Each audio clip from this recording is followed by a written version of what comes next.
My name's Charlie Brewster. I'm a consulting geologist. I've had previous experience working on the MARGE trend, chiefly with AAMCO for over 15 years. And we identified a series of prospects along the MARGE trend, the Matagorda Island 519 being one of the more successful ones. We used it as an analog, and I published a paper on the 519 field in the GCAGS about 1992. And Roger Murray found the paper doing a literature search and then went and sought me out, and that's how I got involved into the project. So I'd like to start out with the historical MARGE overview that Roger's already reviewed with you guys. Point out that the 632 prospect is about 50 miles to the southwest of the Matagorda 519 field analog that we're going to use and talk about today. And I wanted to bring up the Grass Island field, which is about 25 miles to the north of the 632 prospect. The South Texas regime diagram shows a pressure map, which is the depth to the 14-pound mud weight, and it shows that the Clemente-Tomas fault, which strikes across from southwest to northeast across the diagram, geopressures are significantly lower in the section than they are on the upthrown side. Very simply stated, hydrocarbons migrating up this Clemente-Tomas fault are going to go from the higher pressure upthrown into the lower pressure downthrown. And that's why you see the proliferation of very extensive production in the MARGE section on the downthrown side of this fault.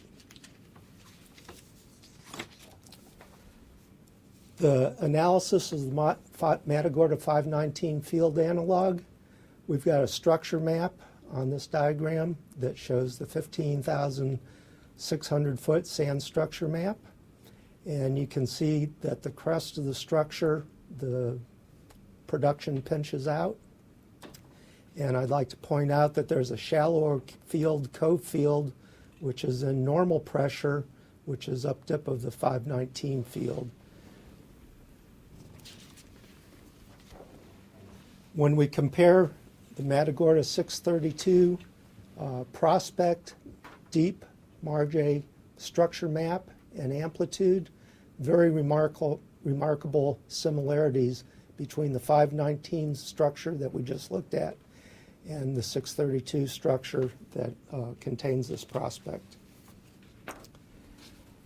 The 519 Matagorda 632 seismic similarities on the left side shows the Matagorda Island 519 field, and you can see that there's a paleo high overpressure seal, and that the seismic amplitude pinches out as you get to the crest of the structure. The Matagorda Island 632, our deep MARGE prospect, has a very similar seismic character.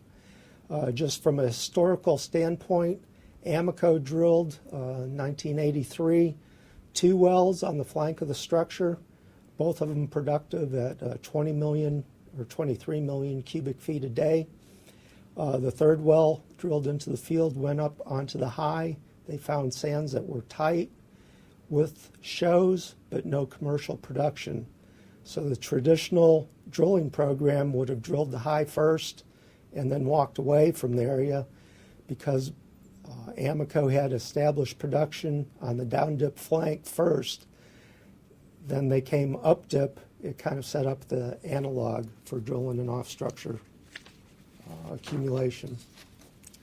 The Matagorda 519 well cross section shows the pay section, shows several geopressure compartments, and it shows the up dip well with gas shows and a diagenetic seal separating the up dip gas shows within the same MARGE sands from the down dip reservoir.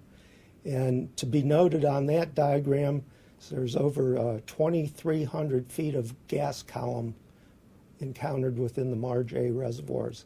It's the biggest gas column that I've witnessed, not associated with a salt feature in the Gulf of Mexico. So again, the important thing is if you drill the crust of these features, you're going to find sands with some shows, but they're not going to be economic. It's these amplitudes off the flanks that are the most prospective.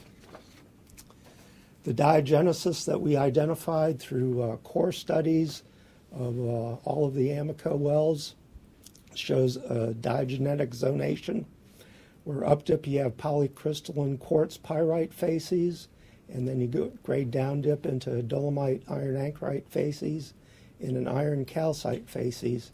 And the trapping mechanism is actually the tight zones within the overall sand unit, which makes for barriers. And you've got better rock that have water saturations of 10 to 65% range, and then the poor rock that have saturations from 50 to 80% range, and a reduction in the permeability from less than a half millidarcy to over 0.5 millidarcies. So these can be identified. There's also quartz cementation that happens in the rocks above the pressure seal, and there's also some barite saturation in those rocks.